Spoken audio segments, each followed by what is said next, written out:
Hi, my name is Luke, and I want to talk about providence today.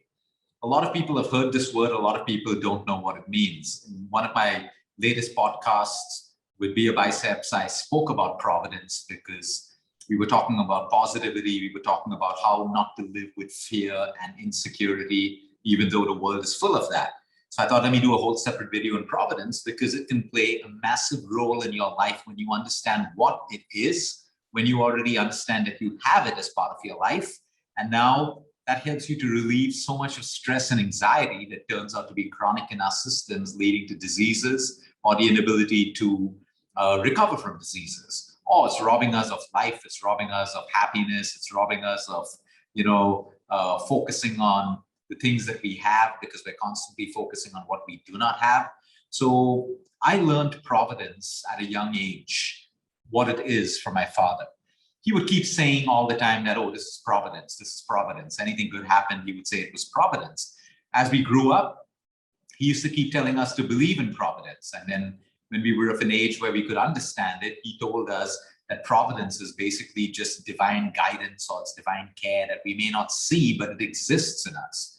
He would ask us simple questions like, you wake up in the morning, you go through so many things, you take a bus to go to school. We had to take a ferry as well to cross the river when we were small to reach our school. And we come back that same way, we cycle, we're playing in the garden. And at the end of the day, we never figure out what's looked after us that entire day. Anything could have gone wrong. We lived in a jungle area when we were small. It was infested with snakes, there were jackals, there were all of that stuff. Anything could have gone wrong at any point, but he would say it's because of providence that you're looked after. There is always something looking after you, or there is a divine guidance that takes you through life. Because we're so busy constantly living life, we're connected outwards, we're connected to social media, we're connected to the news, we're connected to opinions in society, we're constantly looking outside. We've lost the connection within us. Instead of our brain and our heart being connected, our brain is constantly connected outside to the world outside. So the connection between our brain and our heart weakens over time. And that's why we need external stimulation to feel good all the time. Whereas when we're connected within, sometimes we can just be, we can just feel happy and fulfilled by being with ourselves in solitude, alone, appreciating the things that we have. We don't need constant external stimulation to make us happy. That's because we've lost the connection.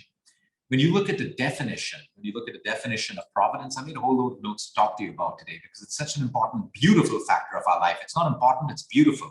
And if you can understand and embrace it, it's going to change your life, your health, your relationships, every aspect of your life. Because imagine going through life knowing that there is a safety net below you. Of course, a lot of people will say, but Luke, bad stuff happened to me. There's something called destiny. We don't understand destiny, so we can push it aside. But what we can focus on is what is within our sight, within our vision, within our control, and make the most out of that.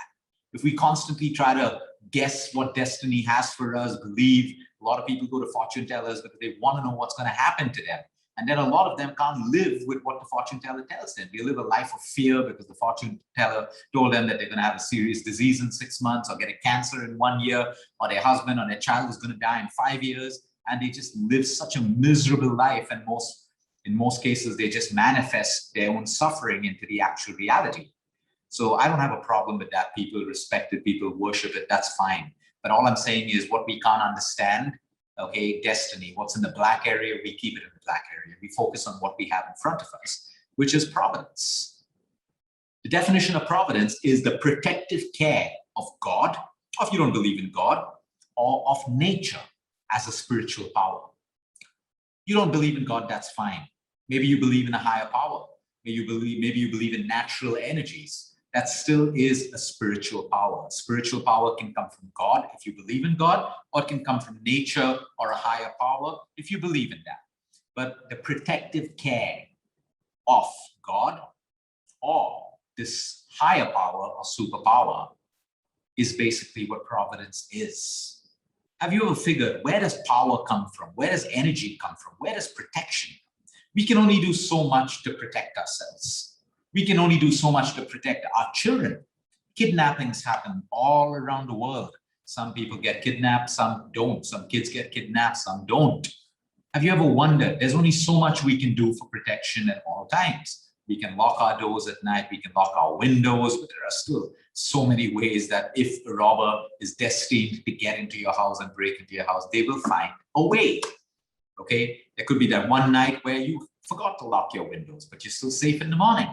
Okay, so this higher power of care, we call it divine care or divine protection, which comes from that superpower that you believe in or you may not believe in, but it exists. Even if you don't believe in it, it exists. There is a power that is protecting us all of the times or most of the times.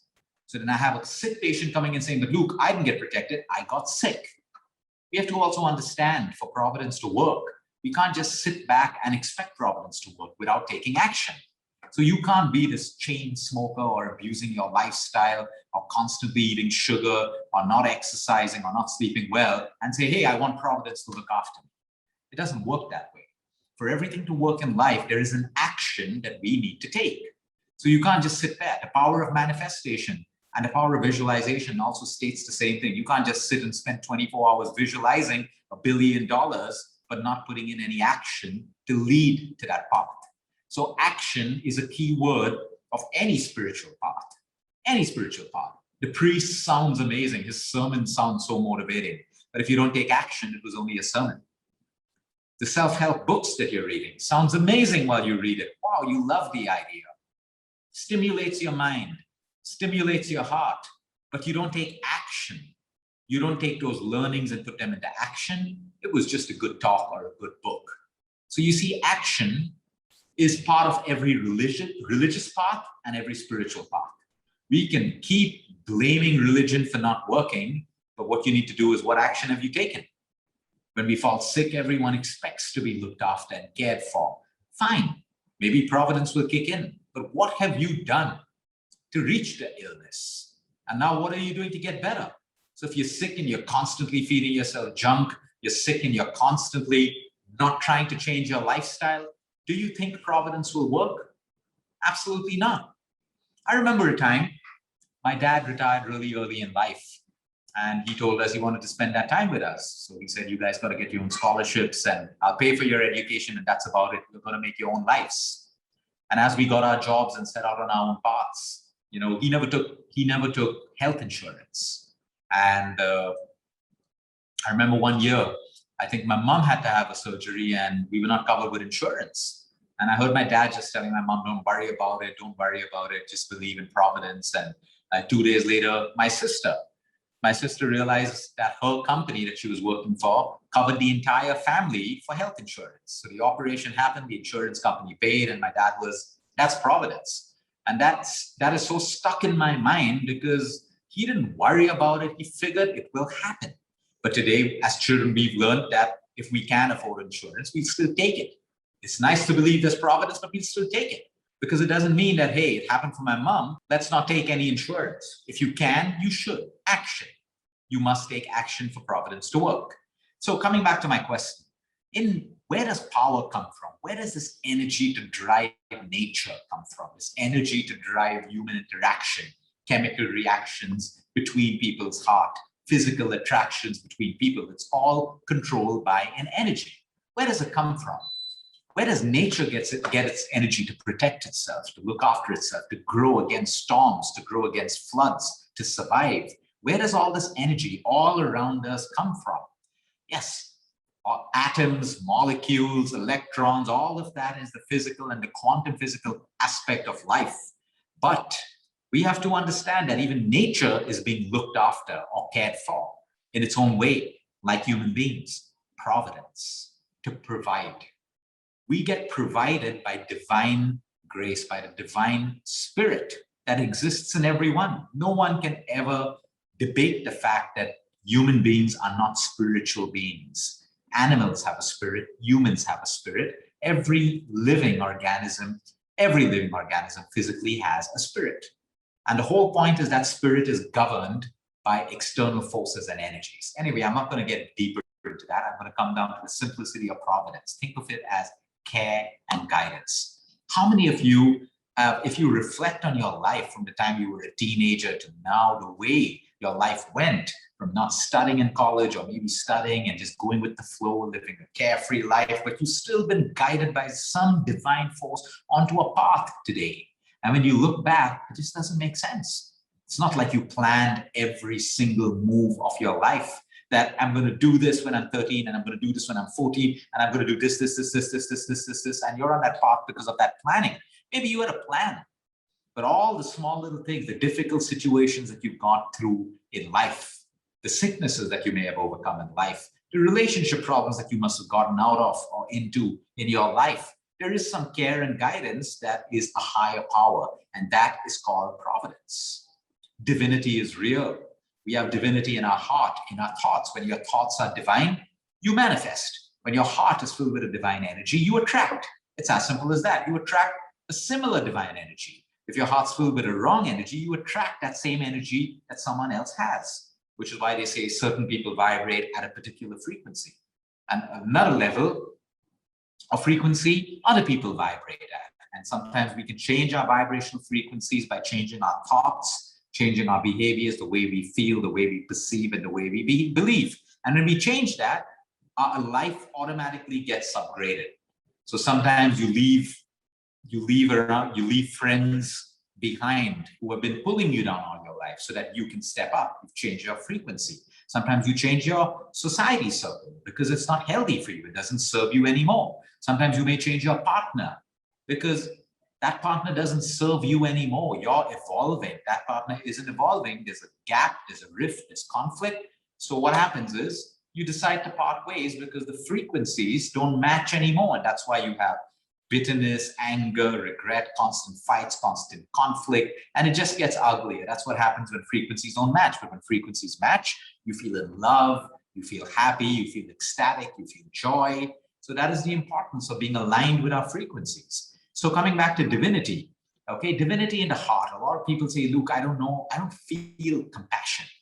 You can't try to feel compassion. Compassion has to come from your heart, where there is a genuine desire to help people, a genuine desire to help someone get better, a genuine desire to be by someone's side, a genuine desire, like when you say something, you mean it. When you say, hey, take care, you really mean it. A lot when you say, I love you, I really mean it. That's how you can feel compassion. But when we say these words mindlessly or we offer help with real no intention to help someone, okay, we can never feel compassion. So divinity and compassion go hand in hand. And when we can connect with divinity, because we understand providence, because imagine waking up every day knowing that life is tough, life is dangerous, there's evil around, there's adversity, all of that stuff. But there's this thing that keeps you going called providence, because you know that in some way or the other, you will be okay. Even if life strikes you down, even if you're dealt a rough hand, you know that you'll be looked after. You'll be taken care of in some way or the other. So someone asked me the other day that, look, I'm on my deathbed right now, cancer patient, 4th stage. You know, where's providence? You know, how am I being taken care of? Who said you just have one life? What about your life after death? Why don't we ever consider those things? We think everything is in this one life. What about life after death? What was your life before you were born? Okay, providence can work in mysterious ways. You know, I have people on their deathbed who say, wow, I'm ready. I'm ready for death. I've lived a fulfilled life. I found love. I made memories. I have no regrets. I don't want to fight this disease anymore. It's my time. I feel it in me. It's my time. Let me go. I've made my peace with it. That's providence again. Giving you guidance and care how to handle even the most adverse situations in life. Okay? So we are provided for in so many ways. In so many ways.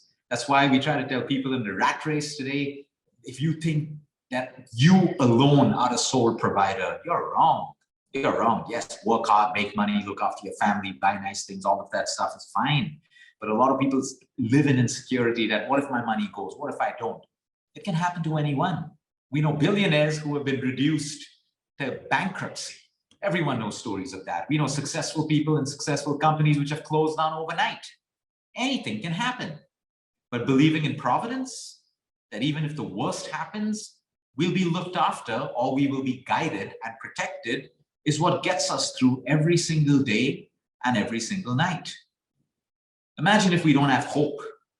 Okay, you go to sleep with fear. I don't know if I'm going to wake up tomorrow morning. What if I die in my sleep? But we sleep knowing that we're going to wake up. That's called hope. Hope, care, all go hand in hand with one another. So we are provided for in so many ways. And I want you to reflect on this. Besides what your money can buy and what you do, in how many ways has life or the higher powers or God provided for you? And when you introspect, you get this warm feeling in your heart, knowing that you've been provided and given abundance in so many ways.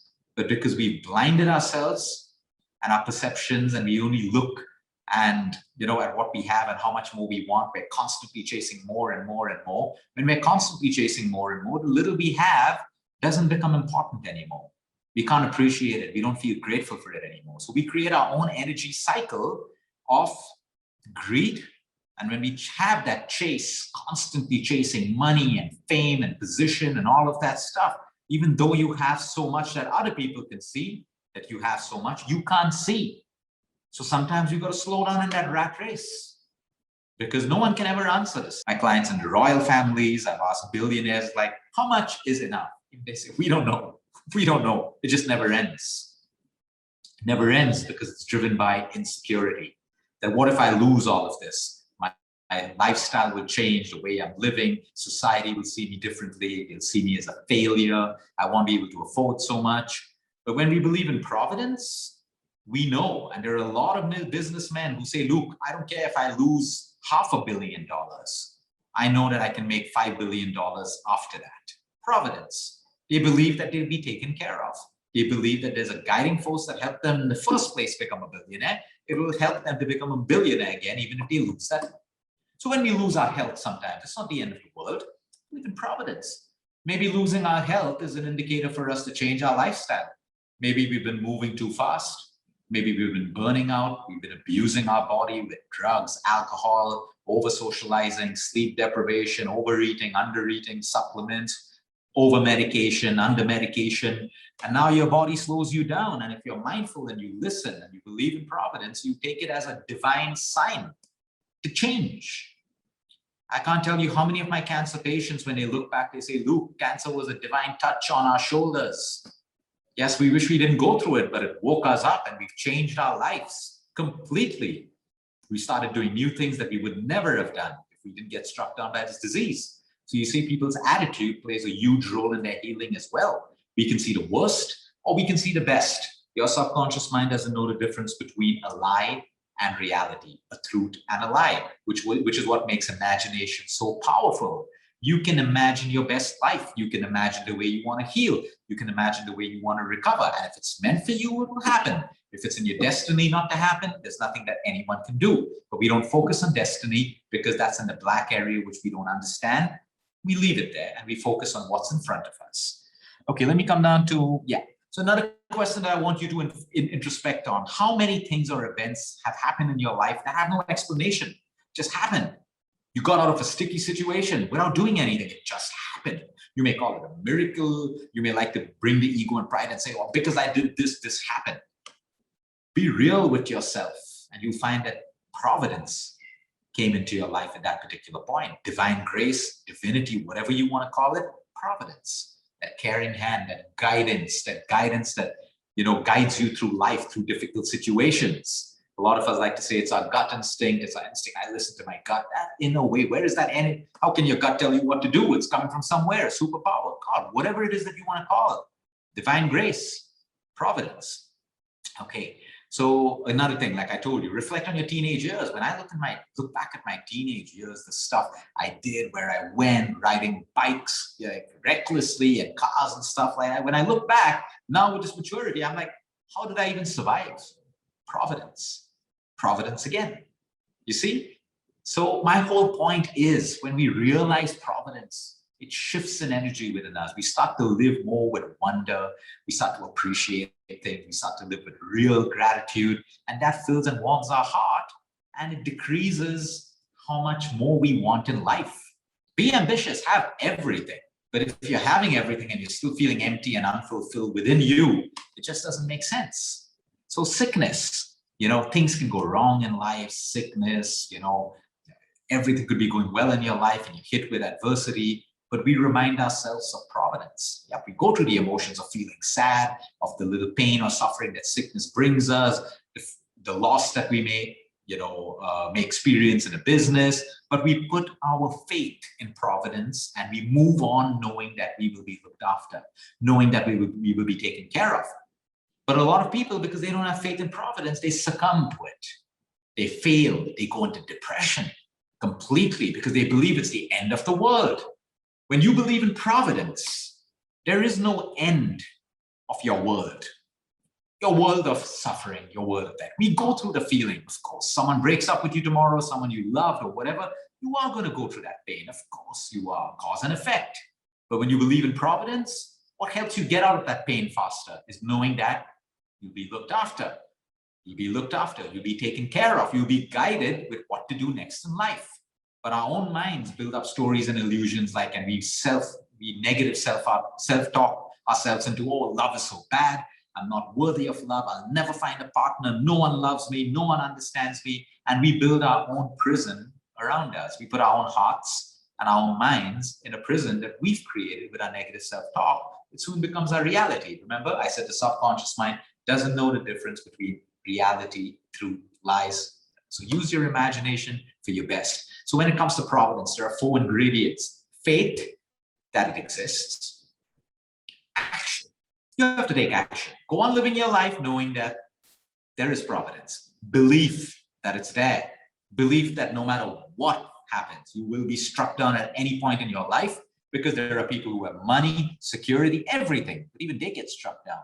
So you got to have belief and faith that even if you get struck down, something called providence exists, and then you surrender. So faith, action, belief, and surrender. Because if you're trying to micromanage everything going on in your life, you have anxiety, fear, insecurity, and everything else. So we put action, faith, belief, and we surrender. Okay, that's how we build more and more providence, or we recognize the providence that's happening in our life. So today, if I've gone through a day and I've realized that, wow, that was providence. I have an opportunity to offer gratitude, which is such a powerful energy, which is going to bring me more providence, more and more providence. But if I'm getting providence in life and I go through being ungrateful and bitter and blaming the world and complaining because I'm so caught up in my own suffering and my own emotions that I can't recognize providence, I become ungrateful, because here the universe or God or the higher power is giving me providence and I'm not even grateful for it. I'm not even acknowledging it. So you lose what you don't acknowledge. You lose what you're not grateful for. It's as simple as that. So faith, action, belief, and surrender. We have to keep our faith strong. Of course, our faith will come down when we lose people around us with things, because life is going all well and we believe nothing can happen, and then suddenly something happens and we lose faith. For a while, it's okay, but then later you got to rebuild your faith, keep your faith strong, live with wonder. Today, no one lives with wonder, because no one wonders like, oh, look at this red bug on this tree, and you try to wonder about it, and you pull out the phone, you take a picture, you try to Google it, and you try to do all of that stuff. No one's living with wonder anymore. When you live with wonder, you recognize things like small miracles, large miracles that are happening in your life, around you, to other people. Providence. Some people say it's a miracle. Some people say it's providence. A sick person who has a miraculous recovery may call it a miracle or may call it providence. Whatever it is, worked. A disease a doctor said can never be cured, you have a patient in front of you completely cured. Providence. Do you call it good luck? Yeah, good luck if you're skeptical.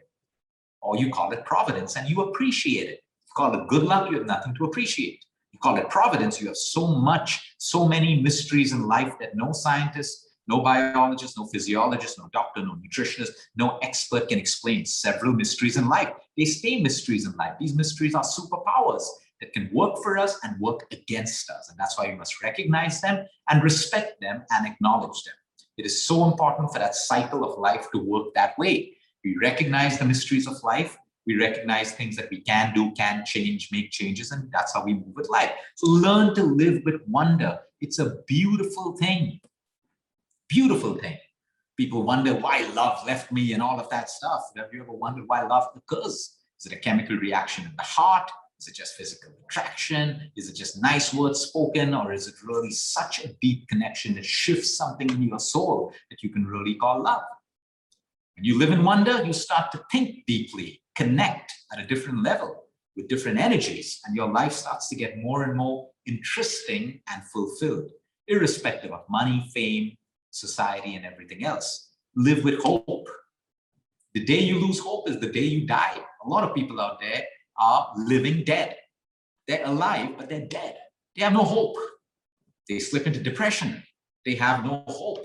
You may be slipping into depression. I may slip into depression tomorrow if something happens, but as long as I can hold on to a little bit of hope and slowly build my faith, I know I will bounce out of it. It's as simple as that. But people lose hope in everything, in people, in love, in medicine, in nutrition, and everything. If you lose hope, you're already dead.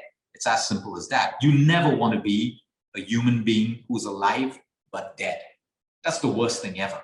The worst thing ever. And it's only up to you to find hope and faith and belief and rebuild yourself. Take your meds if you have to, change your lifestyle if you have to, but none of that will work without you developing or cultivating hope, faith, and belief. Keep your energies clean. This is so important to feel providence, to attract providence. You got to keep your energies clean. What do I mean? If you have a heart that's filled all the time with envy, all the time with lust, all the time with pulling down people, feeling unhappy for people, bitterness with people, backstabbing, gossiping, all of that stuff, your energies are dirty. Yep, you have chakras. They're real. All of them. Energy points in the human body. The cleaner they are, the healthier you are at every level: physical, mental, emotional, spiritual, intellectual. Okay, but most people today, because in the rat race, everyone can't be the top rat. A lot of other rats have to pull down other rats in order to be ahead in the rat race. So we say, oh, that's part of life. No, that's part of your life. You chose it. It doesn't have to. A lot of people say, the rat race is not for me. I'll grow slowly, earn money, but do it the right way without compromising my energies. So keep your energies clean. How can we keep our energies clean? By really cultivating compassion, really trying to care for people, really saying things that we mean, really genuinely helping from your heart, doing little things for people that makes a world of a difference, saying kind words, asking for forgiveness if you made a mistake, diffusing anger when you can, helping someone who doesn't have anything at all or who needs your help. When we do these things, we clean our energies. When we clean our energies, we attract providence. Provide for other people. If you want this superpower or God or the spiritual power to provide for you through providence, you need to provide for other people. So in so many other ways, like I said, it's food, it's water, it's money, it's your time, it's a smile, it's kind words, it's being there for someone. Keep providing for others, whether you know them or whether you don't. Live with an attitude of gratitude. Live with gratefulness for the smallest things and the biggest things. The more you are grateful for things, the more you will attract more of what you are grateful for, which is nothing but providence. It's as simple as that. How many of us are like, I can't believe this happened. I can't believe I feel so good. Providence again. Be grateful for it. Eradicate bitterness. Bitterness is like a rust. Negativity is like a rust that slowly eats into you. You're human. I'm human. Of course, we all have negative emotions. Of course, sometimes our hearts will fill with envy. Our hearts will fill with lust. Our hearts will fill with anger. We're human. It's going to happen. But how quickly you can diffuse it is your magic power. So a lot of people get addicted to living with a heavy heart filled with negativity and bitterness. It makes them feel good after a while. You can get addicted to depression because every time you're depressed and you keep thinking depressed thoughts, you're creating more and more neural peptides. The brain replicates that. It works in the opposite as well. The more you feel happy and the more happy thoughts you keep thinking and feeling happy, you also create the same amount of neural peptides in your brain. So that emotion gets enhanced. It can go both ways, negative, positive, which is why it is so important for you to be mindful of how you feel, which kind of people are serving you, which don't serve you. Release toxic people, accept what you can, let go of what you got to make changes in your life to keep your energies clean, but eradicate negativity and bitterness. And if you are, overcome it as quickly as possible by taking action. You can't sit there and visualize my bitterness away. No, you got to take action as well. You can visualize yourself being a person with a happy heart, no bitterness. You also got to take that action. What self-work are you doing? What are you doing to change certain behaviors? Instead of blaming the whole world for all of your misfortunes, what change that you need to make? Action again. And have a strong, realistic belief that you will be looked after. I say realistic because a lot of lazy people are like, I'll just sit, drink, smoke cigarettes. I'll be looked after. I'll be looked after. Yeah, it doesn't work that way. Okay, it doesn't work that way. You have to have a realistic belief by taking the right action. So right action, faith, belief, and surrender. That's how it works. And then there's destiny. If something's meant to happen, we don't know what's going to happen in the next second. We don't know, that's destiny, but we don't think about it. Imagine if you had to think about it every second, what's going to happen to me? Next minute, what's going to happen to me? Next hour, what's going to happen? So we push destiny. It's out of our control. We push it onto the other side and we focus on what's on this side. So every single day, offer thanks from the bottom of your heart for providence. You are a human being. You will be looked after or guided. Now, in which way? We don't know. We don't know. We may be put into the worst situations, but if we believe in providence, we can feel safe that if we're put into the worst situation, we get out of it as well. And if we don't get out of it, maybe we'll be guided in different ways. Or maybe it's destined. We just don't know, which is why affirmations are so strong. When we affirm that I am safe, I am protected, you build that subconscious neural circuit in your mind and you begin to feel that. What you affirm, you begin to feel.